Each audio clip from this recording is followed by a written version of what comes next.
Bien le bonsoir, bienvenue. Aujourd'hui mes petites pépites, on est dimanche, et qui dit dimanche dit thread d'horreur sur ma chaîne YouTube, exactement. Je vous ai sélectionné 3 histoires que vous m'avez gentiment envoyées sur mon adresse mail qui s'affiche juste ici, cam.témoignage@gmail.com.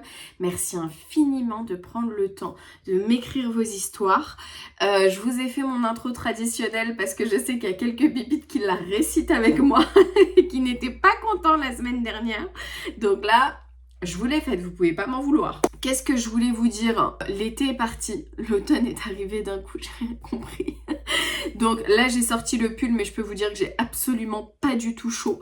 Donc il n'y aura pas de ventilateur, Dieu merci, pas de perturbateur pour les oreilles. Comme d'habitude, 3 histoires, elles sont... Oh, tu vois, c'est le mot. Comme d'habitude, j'ai lu vos retours sur le thread d'horreur de la semaine dernière. Bon, déjà, merci infiniment pour votre soutien. Vous êtes tellement des amours. À chaque fois que je vous fais un coup de gueule, vous êtes là, j'adore, je vous aime trop. Merci beaucoup. Aussi, je sais qu'il y a plusieurs couples qui me regardent ensemble, genre c'est un petit rendez-vous couple, je trouve ça juste trop mignon. Donc je voulais vous faire un petit coucou. Bah écoutez, bon visionnage à vous, bon visionnage à tous. N'hésitez pas à me dire comment vous regardez les threads d'horreur. Je sais qu'il y en a qui regardent plutôt le lundi, pas le dimanche soir. Il y en a qui m'écoutent en s'endormant. Genre c'est un truc que waouh, comment vous faites? Enfin bref, n'hésitez pas à m'écrire ça en commentaire. Et donc commençons par la première histoire. Père Castor, raconte-nous une histoire. Bonjour Cam, aujourd'hui j'ai envie de te raconter une expérience un peu étrange que j'ai vécue et qui m'a particulièrement marquée. C'était l'été dernier, pendant les vacances en Algérie. On a décidé de retourner dans la maison familiale un peu à l'écart du village. Elle est vieille, en partie délabrée, mais elle fait partie de l'histoire de notre famille, donc on y tient beaucoup. Cependant, cet été-là, tout a changé. Dès le premier jour, j'ai ressenti une atmosphère étrange. Ce n'était pas juste le silence pesant ou l'isolation, c'était comme si la maison observait. Je sais que ça paraît bizarre dit comme ça, mais c'est la seule manière de l'expliquer.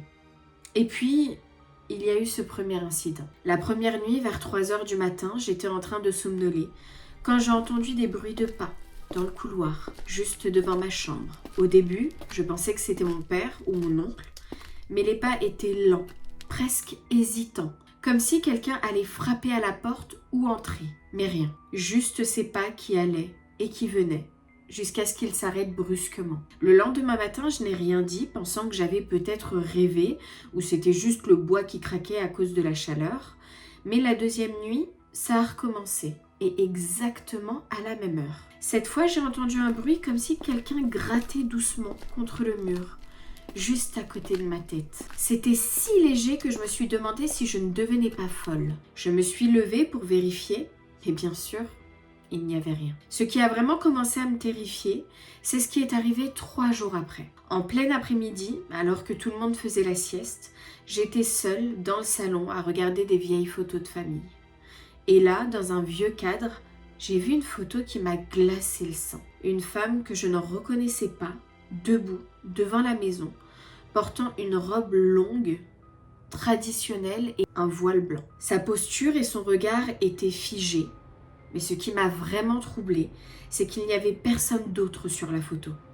Comme si elle avait été prise juste pour elle. J'ai montré la photo à mon père, mais il n'avait aucune idée de qui elle était. Ma grand-mère, par contre, a changé de visage en la voyant. Elle m'a juste dit d'une voix froide et un ton que je ne reconnais pas chez ma grand-mère, qui est généralement très douce. Ne marche pas seule dans la maison le soir. Et c'est tout. Aucune explication.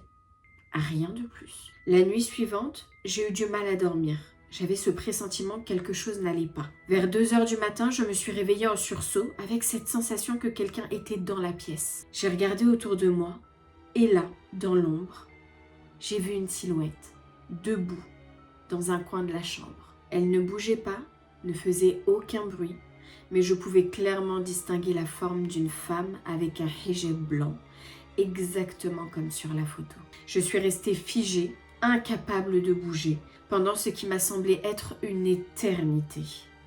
Puis d'un coup, elle a commencé à avancer vers moi, lentement, un pas après l'autre. Mon cœur battait tellement fort que je pensais qu'il allait exploser. Quand elle est arrivée juste au pied de mon lit, elle s'est arrêtée et s'est penchée légèrement en avant, comme si elle essayait de voir mon visage. Je ne sais pas comment, mais à ce moment-là, j'ai trouvé la force de crier. Ma mère et mon père sont accourus immédiatement, allumant la lumière, et bien sûr, il n'y avait personne dans la pièce. Ils m'ont dit que j'avais fait un cauchemar, mais je savais que ce n'était pas un rêve. J'ai clairement vu cette femme et je suis certaine qu'elle était bel et bien réelle. Le lendemain, en parlant à ma grand-mère, elle m'a avoué que la femme sur la photo était l'ancienne propriétaire de la maison, morte juste avant son mariage. Apparemment, plusieurs personnes dans le village disaient l'avoir vue la nuit, errant dans les couloirs de la maison, cherchant quelque chose ou quelqu'un. Ce qui est encore plus troublant, c'est qu'on n'a jamais retrouvé cette photo après. Elle a disparu sans laisser de traces. Depuis cet incident, je n'ai plus jamais voulu dormir seule dans cette maison. Je ne sais ce que c'était, ni pourquoi ça m'est arrivé, mais une chose est sûre, quelque chose de très sombre habite encore cet endroit et elle n'est pas prête de partir. Waouh! Ok. Vous avez pris quelque chose à boire, quelque chose histoire de faire redescendre la pression ou pas? Attends, parce que cette histoire peut me faire mal dormir, je vous le dis. Et pourtant, vous connaissez, après les threads d'horreur, je tape ma meilleure nuit. D'ailleurs, je ne vous l'ai pas dit, je l'ai dit sur Insta, hein, vous ratez. Là-bas, je dis les trucs en avant-première. Il n'y aura pas de semaine de l'horreur, ça je vous l'ai dit. Mais par contre, je vais vous sortir les histoires, les témoignages les plus terrifiants qu'on a fait pendant 3 ans de thread d'horreur. Donc je vais me retaper tous les threads d'horreur. Ça va être quelque chose, surtout que je déteste me regarder. Et je vais choisir les histoires les plus terrifiantes. Alors déjà, j'en ai quelques-unes en tête qui m'ont traumatisée. Par exemple, la Ginette, là. Je sais pas si vous vous souvenez, la vieille dame. Elle m'a traumatisée. Il y a aussi l'histoire de Xavier Dupont de Ligonnès. Celle-là aussi, elle m'a traumatisée. Ce thread d'horreur m'a traumatisée. Si vous avez des histoires qui vous ont traumatisée, vous vous en souvenez, n'hésitez pas à me les écrire, que je vous les ressorte pendant la semaine de l'horreur pour Halloween. Je vais vous ressortir les histoires les plus ouf, les plus dingues qui nous ont laissé sans voix. Donc à vos claviers, aidez-moi, je vous en supplie, parce que j'ai pas envie de me retaper les 3 ans de thread d'horreur. Et en fait, c'est une pépite qui m'a donné cette idée en DM. Et j'ai trouvé ça tellement bien, parce que moi de base, je vous ai dit, hein, j'ai pas le temps de filmer la semaine de l'horreur, puis mettre toutes les décos et tout, j'ai pas le temps du tout. Donc j'espère que ça vous plaît. N'hésitez pas à me dire en commentaire ce que vous en pensez. Vous ne serez pas en semaine de l'horreur, juste, ça sera des anciennes histoires, mais les plus traumatisantes. On va débriefer sur cette histoire, juste horrible. Oh, ce moment où elle se réveille dans la nuit et qu'elle voit la table là dans le coin, qui s'approche lentement au pied de ton lit et qui approche son visage comme ça, mais horrible, horrible. Je déteste, j'adore les trucs comme ça parce que ça me fait vraiment flipper. Et puis en plus, je sais pas, ça me fait encore plus flipper le fait qu'elle soit voilée. C'est normal ou pas? Je me dis... je l'imagine avec un voile blanc. Waouh, où on voit juste son visage comme ça et tout. Je sais pas, c'est dingue. Et cette photo qu'ils n'ont jamais retrouvée. D'ailleurs ça m'est tellement arrivé, mes pépites. Où vraiment j'ai pris des photos de phénomènes. Genre par exemple les traces sur les doigts que j'avais eues sur l'avant-bras. Je n'ai jamais retrouvé cette photo sur mon téléphone. Enfin que des trucs comme ça j'y crois de ouf parce que ça m'est arrivé. Et là plus de photos. Et la grand-mère qui... la réaction de la grand-mère, en mode ne marche jamais seule la nuit dans la maison. Mais c'est pour me tuer ou... Déjà, on est au bled. On sait qu'au bled, il se passe des trucs de ouf, x10 de la France. Mamie, calme-toi. Dis pas des trucs comme ça. Ah non, j'ai adoré cette histoire. Je sais pas ce que vous en avez pensé. J'ai très bien écrite. On était dedans. J'ai adoré cette histoire, donc n'hésitez pas à me dire en commentaire ce que vous en avez pensé et je vous propose qu'on passe tout de suite à la deuxième histoire. Père Castor, raconte-nous une histoire. Salut Cam, je m'appelle Maria et j'ai 22 ans.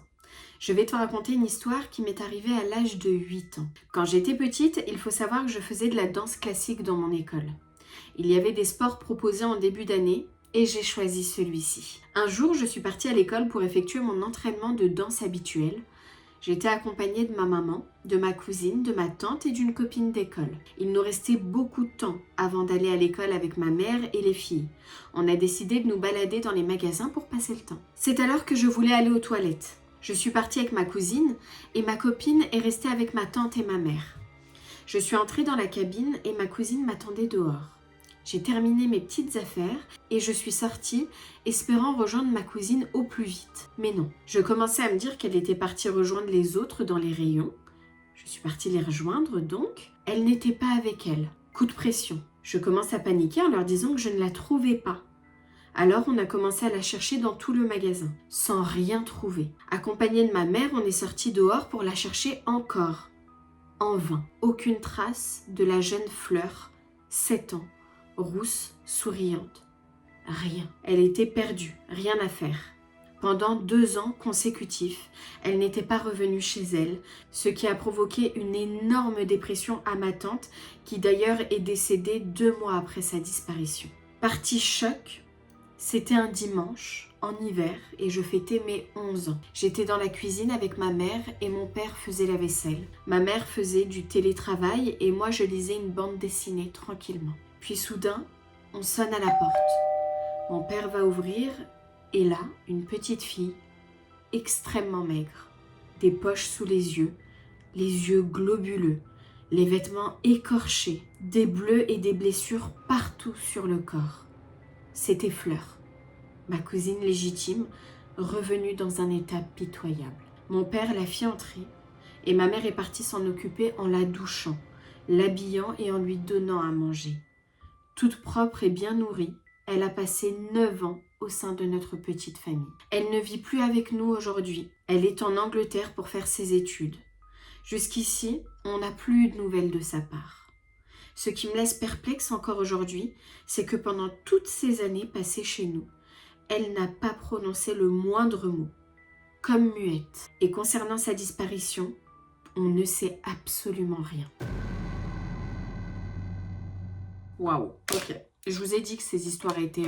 c'est le mot. Alors, c'est pas paranormal. En tout cas, je pense pas. Par contre, c'est terrifiant. J'espère que ton histoire est fausse. C'est triste hein, de dire ça, mais j'espère qu'elle est fausse.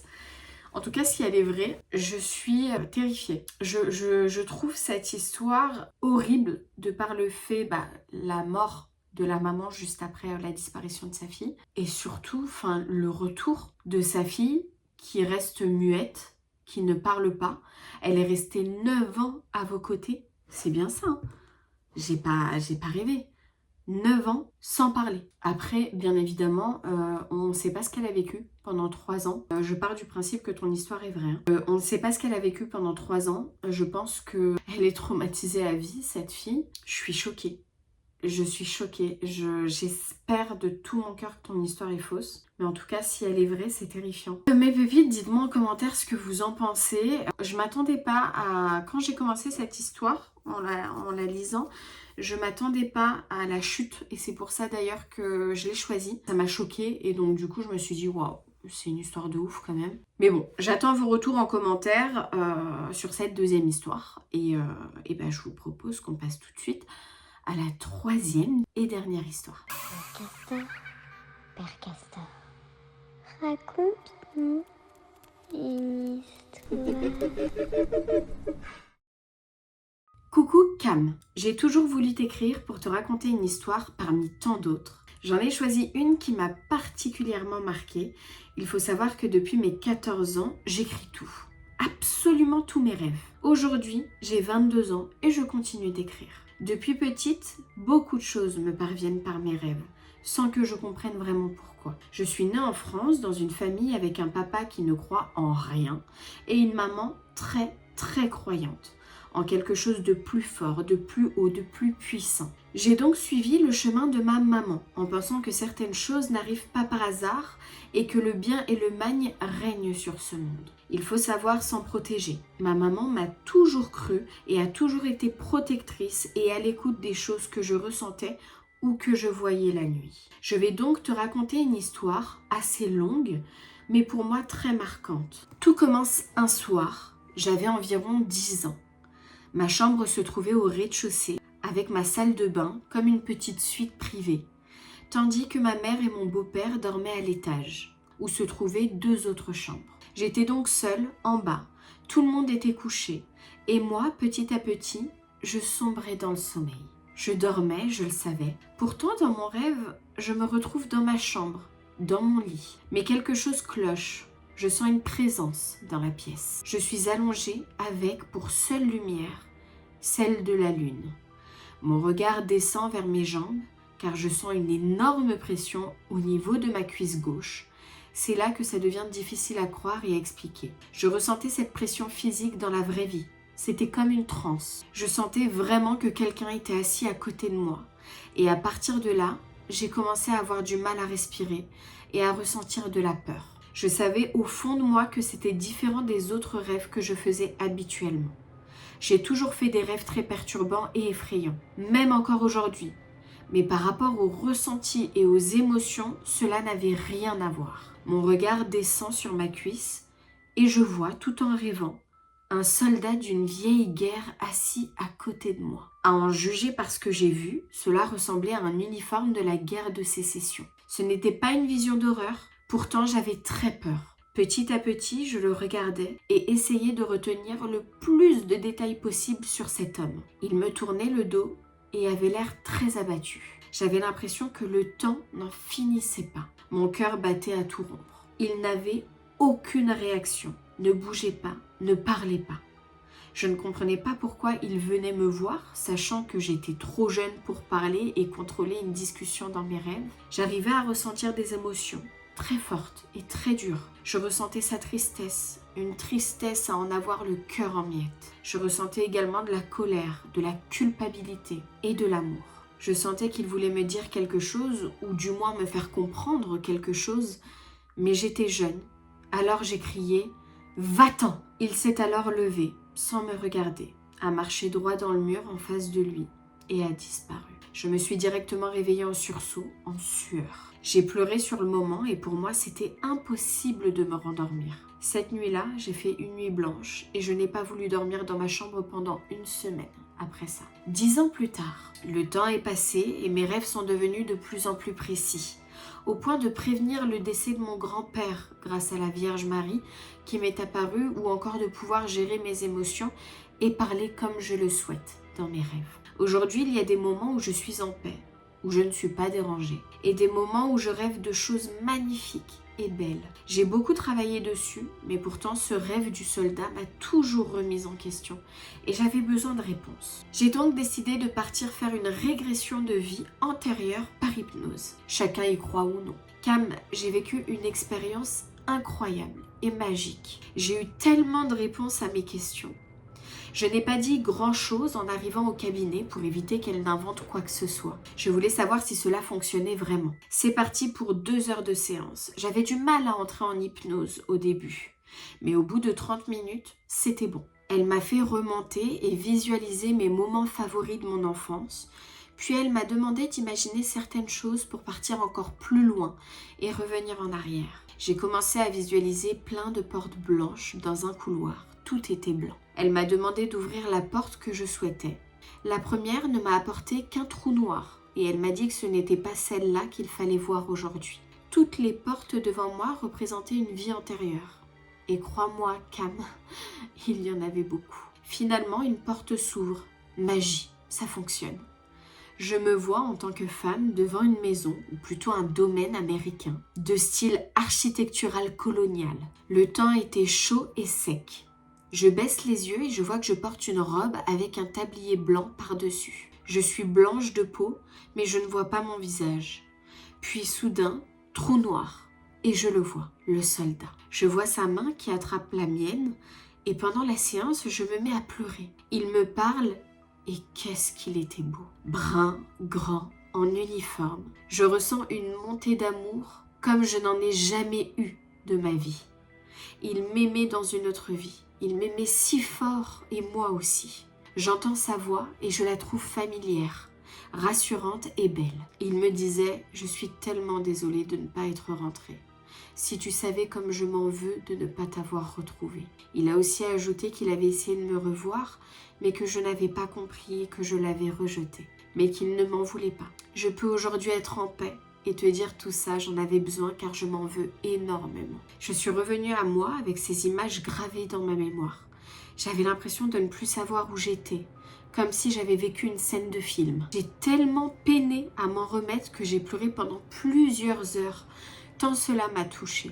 J'avais l'impression de perdre quelqu'un que j'aimais, de perdre l'amour de ma vie. C'était peut-être un deuil que j'étais en train de faire. Cela peut paraître fou, mais la médium m'a regardée et après quelques minutes, elle a pris la parole en me disant que si je voulais des enfants dans cette vie, je le pouvais, que cela ne tenait qu'à moi de choisir si j'en voulais ou non. Apparemment, c'était ses guides qui lui disaient cela en direct.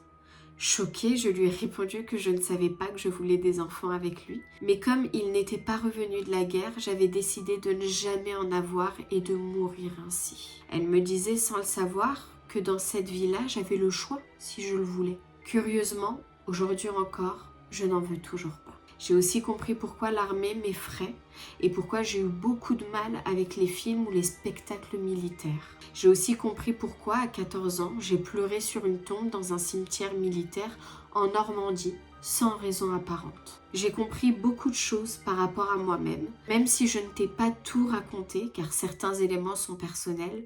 Mais voilà, ce fut le plus grand événement paranormal de ma vie. Merci d'avoir pris le temps de me lire. Et je te souhaite beaucoup de bonheur avec ta petite famille. Et en bonus, je t'envoie une photo prise par ma sœur dans la salle de bain de ma chambre. Peut-être pourras-tu voir ce qu'il y a derrière elle et en débattre avec les autres pépites. À très bientôt. Je vous mets du coup à l'écran la photo que je regarde moi aussi. C'est simple, très bizarre cette photo. Parce que derrière, on voit clairement une main avec un tissu blanc. C'est très bizarre. On dirait la main d'un enfant, une petite main, une toute petite main, avec un tissu blanc et au bout il y a comme des petits anneaux. Je sais pas si vous voyez la même chose que moi. Là comme ça je saurais pas te dire ce que ça représente, mais c'est distinct. On voit clairement qu'il y a quelque chose. Bon mes pépites, j'attends votre retour sur la photo, peut-être que vous verrez quelque chose de plus que moi. Là en tout cas j'arrive pas à interpréter ce que je vois. Par contre, c'est ouf. Waouh, ok, d'accord. Ça m'a laissé sans voix. Personnellement, je crois pas. De base, je crois pas aux vies antérieures. Moi, pour moi, on n'a qu'une seule vie et j'espère. Encore heureux, parce qu'on est fatigué. Mais quand j'entends des histoires comme ça, je peux que me dire waouh. Ou alors, vous savez, les histoires d'enfants qui racontent moi j'ai vécu ici, j'avais un petit chien, machin et tout. Et après, quand tu regardes les photos de famille de la maison, il dit ah voilà, je suis là et regarde, ça c'était mon petit chien que je te parlais. Ça pour moi, ça me laisse, mon cerveau vrille quand j'entends des histoires comme ça. Je me dis, attends, vous pouvez pas l'inventer ça le gosse. Enfin bref, du coup il y a des histoires comme ça qui me laissent sans voix et ton histoire m'a laissé sans voix parce que t'as fait ce rêve très petite, très petite, et ce rêve t'a marqué à vie. Et franchement, c'est bien que tu sois allé jusqu'au bout de l'histoire et que tu sois parti faire cette hypnose, parce qu'au moins on a la réponse quoi. Et la réponse c'est que cet homme faisait partie de ta vie antérieure et que c'était ton mari, soldat, qui n'est jamais revenu. C'est très touchant. Jusqu'à j'en perds mes mots. Moi c'est des trucs, je peux pleurer pendant des heures juste pour une histoire comme ça. D'ailleurs c'est pour ça que je ne regarde jamais les films de guerre, parce que ça me met vraiment dans un état tu vois, autant je peux regarder un film d'horreur et dès que le film est fini je passe à autre chose vite fait. Autant les films comme ça me prend à cœur et je m'en remets pas pendant des jours facilement. Parce que je sais que c'est réel et que c'est arrivé et que les soldats, ils ont des femmes et que des fois, ils reviennent pas. Même assez souvent, ils reviennent pas. Donc, ouais, ça peut me laisser traumatisée. Enfin bref, ton histoire, elle est extrêmement touchante. Extrêmement touchante. J'espère que les histoires de ce thread d'horreur vous ont plu, mes pépites. Je vous ai pas menti, dans l'intro, je vous ai dit que c'est l'histoire. J'espère que vous avez bien soufflé. Je suis touchée. Je suis vraiment touchée par cette dernière histoire. Merci infiniment à cette pépite d'avoir pris le temps de nous raconter et de nous écrire Ce qu'elle a vécu, c'est ouf, ouf. N'hésitez pas à me dire si vous croyez aux vies antérieures, si ça fait partie de vos croyances. Et encore une fois, si vous aussi, vous avez vécu des choses paranormales, n'hésitez pas à m'écrire sur mon adresse mail cam.témoignage@gmail.com.